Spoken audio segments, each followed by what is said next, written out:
Assalamualaikum warahmatullahi wabarakatuh. Kembali lagi di channel saya Bu Fit. Oke, di video kali ini saya akan lanjut lagi membahas soal pretest PPG sesuai kisi-kisi 2022. Oke, di part 5 ini saya akan membahas indikator 17, 18, 19, dan 20. Oke, langsung saja, ini dia soalnya. Oke, soal pertama ini subtopik sikap kesepenuhhatian ya. Indikatornya adalah merancang berbagai usaha untuk menuntaskan pekerjaan dalam mendidik, mengajar, membimbing, mengarahkan, melatih, menilai, dan mengevaluasi peserta didik. Oke, di sini teman-teman di indikator ini ada kata merancang berbagai usaha ya. Kalau dalam konteks pendidik berarti itu adalah merancang usaha pembelajaran atau merancang pembelajaran. Ini mulai dari perencanaan pembelajaran, mulai dari silabus, kemudian RPP, indikator, sampai kepada penilaiannya ya. Jadi cakupan indikator ke-17 ini memang lumayan luas ya teman-teman. Nah, ini adalah beberapa contoh soal PPG mengenai indikator 17 ini. Soalnya adalah soal yang pertama. Penilaian portofolio dapat dilaksanakan dengan cara A. Memberikan penilaian menyeluruh terhadap tugas-tugas peserta didik. B. Mengumpulkan lembaran-lembaran jawaban hasil tes harian dan ulangan akhir semester tiap peserta didik. C. Mengumpulkan hasil kerja masing-masing peserta didik yang telah diberikan masukan baik oleh guru dan rekan peserta didik dalam satu album sebagai bukti hasil belajar. D. Mengumpulkan lembaran-lembaran jawaban hasil ulangan tiap peserta didik untuk melihat kesulitan peserta didik dalam memahami pokok bahasan tertentu dan kemudian diberikan pembelajaran dan tes remedi. Yang E. Mengumpulkan lembaran-lembaran hasil pekerjaan tugas, gambar-gambar, dan hasil ulangan tiap peserta didik. Oke teman-teman, untuk penilaian portofolio ya, penilaian portofolio ini adalah salah satu penilaian keterampilan peserta didik. Jadi selain portofolio, saya ulas kembali ada beberapa penilaian keterampilan peserta didik ya. Yang pertama itu adalah unjuk kerja atau disebut juga penilaian kinerja atau disebut juga penilaian praktik. Nah, unjuk kerja ini adalah penilaian yang dilakukan dengan cara mengamati kegiatan peserta didik dalam melakukan sesuatu. Jadi kata kuncinya di penilaian kerja itu mengamati ya teman-teman, mengamati kegiatan peserta didik. Kemudian ada juga penilaian proyek. Penilaian proyek ini itu adalah kegiatan penyelidikan yang mencakup perencanaan, pelaksanaan, dan pelaporan hasil proyek dalam kurun waktu tertentu ya. Kemudian yang ketiga ada penilaian portofolio ya, sesuai dengan yang di soal ini ya. Penilaian portofolio itu fungsinya sebagai rekaman hasil pembelajaran dan penilaian yang memperkuat kemajuan dan kualitas pekerjaan peserta didik ya. Kemudian ada juga penilaian produk. Penilaian produk ini adalah penilaian kemampuan peserta didik membuat produk-produk teknologi dan seni. Oke teman-teman, kita kembali ke soal ya. Seperti yang saya katakan tadi bahwa penilaian portofolio itu adalah rekaman hasil belajar peserta didik ya. Nah, jadi untuk mendapatkan rekaman hasil belajar peserta didik salah satunya adalah dengan mengumpulkan hasil kerja dari masing-masing peserta didik.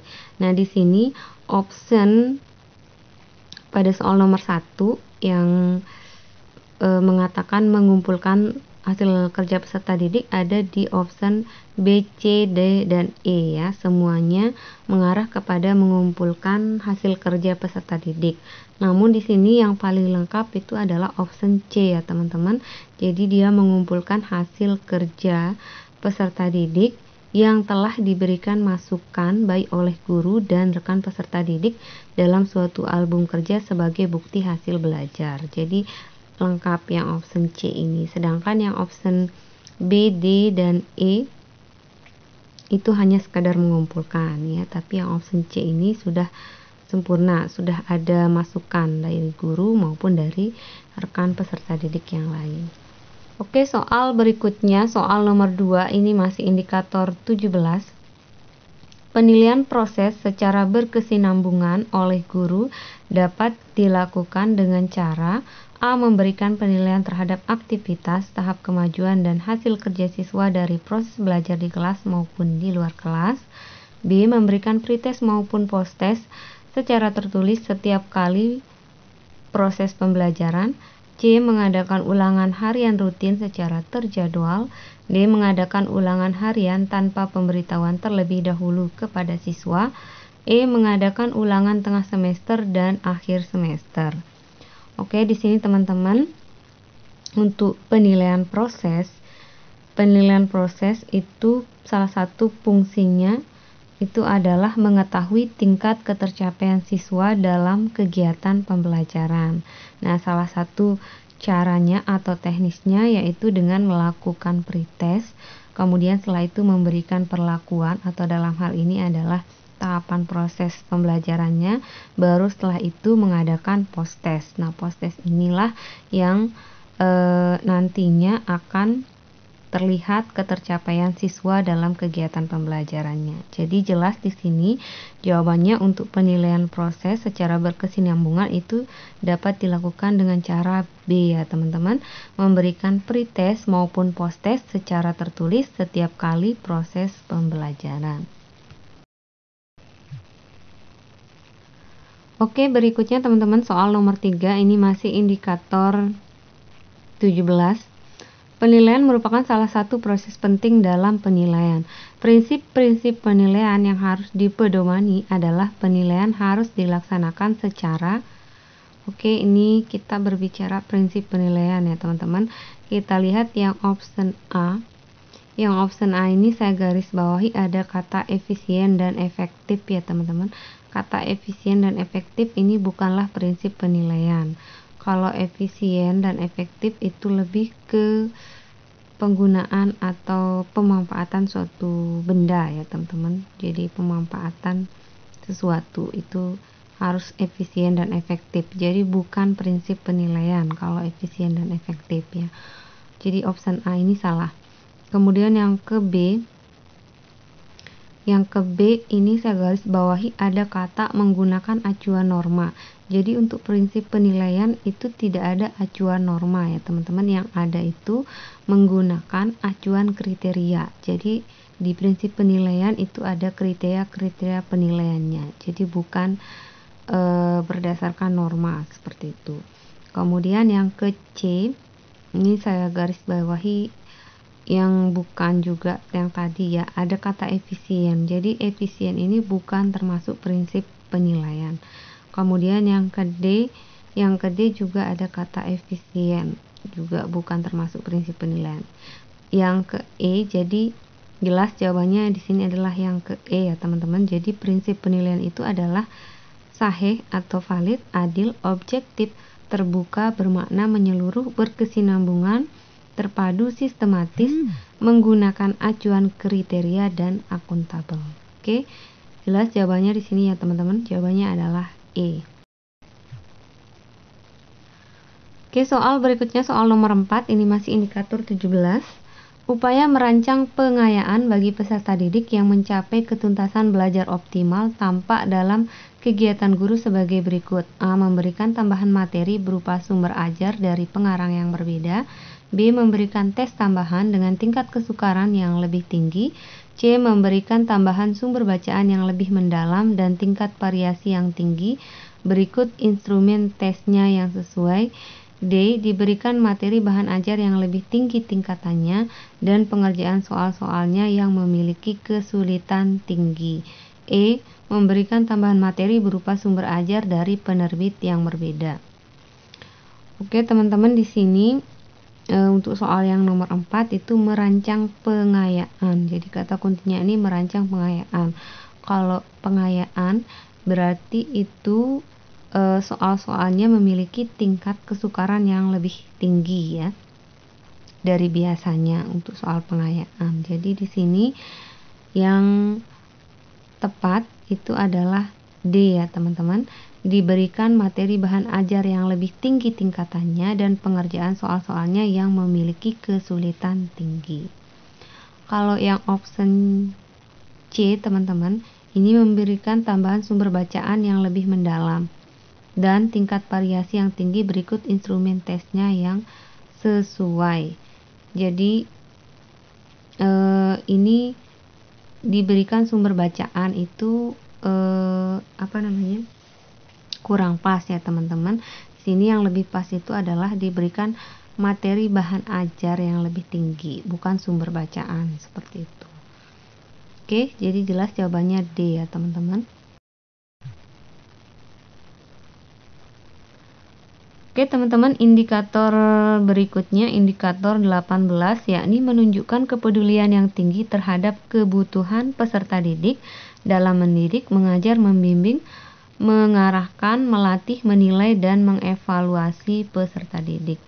Oke, soalnya yang pertama, agar peserta didik dapat mengembangkan potensi sesuai bakat dan minat, maka sekolah memfasilitasi pengembangan diri melalui kegiatan ekstrakurikuler. Kegiatan tersebut harus memiliki fungsi A. Penyaluran, pengembangan, edukatif, rekreatif, dan religius. Oke teman-teman, di sini untuk yang option A saya garis bawahi kata religius. Jadi untuk kegiatan ekstrakurikuler itu tidak harus memiliki fungsi religius ya teman-teman. Jadi ada beberapa kegiatan ekstrakurikuler yang di luar keagamaan seperti itu. Jadi opsi yang A tidak tepat. Kemudian yang B, penyaluran, pengembangan, edukatif, rekreatif, prestasi. Oke, ini tepat ya yang B. Kita lihat dulu yang C, penyaluran, pengembangan, edukatif, rekreatif, prestasi, dan ekonomis. Oke, di sini yang option C saya garis bawahi kata ekonomis. Jadi untuk ekstrakurikuler itu tidak sesuai ya dengan fungsinya ekonomis. Ekonomis itu tidak sesuai dengan fungsi ekstrakurikuler. Jadi tidak selalu ekonomis seperti itu. Kemudian yang ke D, prestasi, rekreatif, kreatif, edukatif, dan produktif. Nah, di sini yang ke D ini kata produktif itu lebih ke arah menghasilkan sesuatu atau lebih ke arah usaha ya. Jadi bukan merupakan fungsi kegiatan ekstrakurikuler. Kemudian yang E, prestasi, pengembangan, edukatif, dan ekonomis. Ekonomis tadi sama ya. Jelas bukan jawabannya. Jadi jawaban yang tepat di sini adalah B ya teman-teman. Jadi kegiatan ekstrakurikuler itu harus memiliki fungsi penyaluran, pengembangan, edukatif, rekreatif, kreatif, dan prestasi. Oke, soal berikutnya, soal nomor 2, indikator 18 ya. Upaya guru dalam memberikan kesempatan kepada siswa untuk merefleksikan pengalaman belajar yang telah dialami yang paling optimal adalah dengan cara A. Guru memberikan tes atau pekerjaan rumah setiap akhir pelajaran. B. Guru menggunakan pertanyaan terarah maupun pertanyaan bersifat penelusuran saat pembelajaran berlangsung. C. Guru mewawancarai tiap siswa tentang capaian atau masalah belajar yang dihadapi siswa dalam belajar. D. Guru menugaskan siswa untuk menuliskan kesulitan siswa dalam belajar. Oke, teman-teman, di sini kata kuncinya adalah memberikan kesempatan kepada siswa untuk merefleksikan diri sendiri ya. Jadi siswa yang merefleksikan pengalaman belajarnya seperti itu. Kalau yang option A, guru memberikan tes, berarti ini masih guru ya.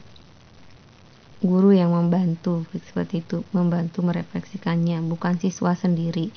Sedangkan di soal ini yang diinginkan soal itu adalah memberikan kesempatan kepada siswa untuk merefleksikan pengalaman belajarnya. Kita lihat yang option B, guru menggunakan pertanyaan terarah. Ini juga masih guru yang membantunya ya untuk merefleksikan diri sendiri, berarti bukan jawaban yang tepat. Kemudian yang C, guru mewawancarai tiap siswa, ini juga melalui arahan guru kurang tepat ya, berarti ini belum memberikan kesempatan kepada siswa sendiri untuk merefleksikan dirinya. Kemudian yang D, guru menugaskan siswa untuk menuliskan kesulitan siswa dalam belajar. Nah, kalau yang option D ini siswa sendiri yang menuliskan langsung kesulitannya ya. Jadi tanpa bantuan guru seperti itu, atau tanpa melalui angket atau pertanyaan dari guru. Jadi siswa sendiri yang dikasih kesempatan untuk merefleksikan pengalaman belajarnya melalui, di sini yang option D itu menuliskan kesulitannya ya dalam belajar. Oke, jadi jelas jawabannya di sini adalah D ya, teman-teman. Oke, soal berikutnya, soal nomor 3, indikator 18. Perhatikan pernyataan-pernyataan berikut. 1. Hindari saran dan pernyataan negatif yang dapat melemahkan semangat belajar siswa. 2. Ciptakan situasi kompetitif antara sesama siswa secara sehat. 3. Jatuhkan hukuman dan sanksi yang berat atas kelalaian dan ketidaktaatan siswa yang melanggar. 4. Berikan penghargaan yang tulus terhadap peringkat kelas. Dari pernyataan tersebut di atas, yang dapat digunakan untuk mengatasi kesulitan belajar siswa yang memiliki motivasi dan minat belajar rendah adalah pernyataan. Oke, di sini jelas yang option 3, jatuhkan hukuman dan sanksi, itu jelas salah ya. Untuk memotivasi minat belajar siswa itu jelas salah dengan memberikan hukuman. Kemudian yang keempat, berikan penghargaan yang tulus terhadap peringkat kelas. Ini juga konteksnya salah. Kita tidak berbicara konteks peringkat kelas, tapi berbicara mengenai kesulitan belajar siswa yang memiliki motivasi dan minat belajar yang rendah ya. Jadi untuk mengatasinya, pernyataan di atas yang tepat itu adalah nomor 1 dan 2 ya. Nomor 1 itu hindari saran dan pernyataan negatif yang dapat melemahkan semangat belajar siswa. Nomor 2, ciptakan situasi kompetitif antara sesama siswa secara sehat. Oke, jawabannya di sini A ya, teman-teman, 1 dan 2. Oke, berikutnya indikator 19, mendeteksi situasi yang membutuhkan bantuan dalam mendidik, mengajar, membimbing, mengarahkan, melatih, dan mengevaluasi peserta didik. Oke, soalnya yang pertama adalah Anda seorang guru menemukan peserta didik mendapatkan hasil belajar yang rendah. Tindakan apa yang akan Anda lakukan? A. Memindahkan tempat duduk peserta didik ke meja yang paling depan. B. Mengulangi penjelasan bahan ajar kepada seluruh peserta didik. C. Memberikan bantuan belajar kepada peserta didik yang bersangkutan. D. Menugaskan seluruh peserta didik membaca buku sumber. Oke, teman-teman, di sini guru menemukan ada peserta didik ya, ada peserta didik, jadi bukan semua peserta didik. Sehingga option B dan D ini kita eliminasi ya, teman-teman. Jadi karena ada kata seluruh peserta didik ya, jadi yang dimaksud di soal ini tidak seluruh peserta didik, tapi ada peserta didik yang mendapatkan hasil belajar yang rendah. Jadi tindakan guru itu yang tepat adalah, kalau yang option A, memindahkan tempat duduk peserta didik ke meja yang paling depan, itu tidak ada pengaruhnya sama sekali ya, tidak ada kaitannya seperti itu. Kalau yang option C, memberikan bantuan belajar ke peserta didik yang bersangkutan, nah ini yang paling tepat ya, option C.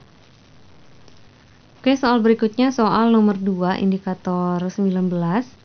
Peserta didik banyak meluangkan waktu untuk bermain dengan teman-temannya. Dia rela menghabiskan waktunya untuk temannya daripada belajar. Ketika hasil tes dibagikan, peserta didik mendapatkan nilai yang kurang memuaskan. Berusaha menyadarkan siswa, hal tersebut merupakan penyadaran kesulitan belajar yang bersumber dari faktor A. Keluarga, B. Sosial, C. Kondisi fisik, D. Intelektual. Oke, jelas di sini jawabannya adalah B. Sosial ya, karena peserta didik kebanyakan bergaul dengan teman-temannya daripada belajar. Jadi jawabannya faktor kesulitan belajarnya itu adalah dari faktor sosial. Oke teman-teman, soal berikutnya adalah soal nomor 3 indikator 19. Seorang peserta didik mampu mendengarkan informasi yang disampaikan oleh guru, tetapi pada saat ditanya ia tidak mengerti apa yang ia dengar. Peserta didik tersebut mengalami kesulitan atau gangguan belajar dalam hal A. Kesulitan akademis, B. Gangguan simbolik, C. Gangguan non-simbolik, D. Gangguan sosial, E. Gangguan ekonomis. Oke teman-teman, ini adalah jenis-jenis kesulitan dalam belajar ya.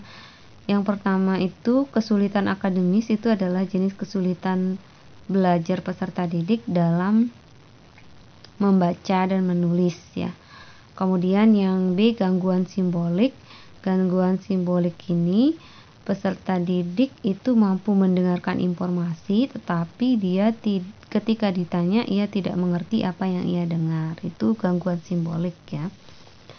Jadi jawaban yang nomor 3 ini B ya teman-teman. Kemudian yang untuk C, gangguan non simbolik itu adalah kesulitan untuk mengenali kembali apa yang telah dipelajari pada pelajaran sebelumnya. Itu gangguan non simbolik.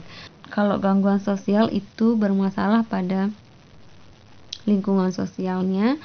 Gangguan ekonomi ini bermasalah pada ekonominya ya. Jadi untuk jawaban yang nomor 3 itu adalah B ya teman-teman.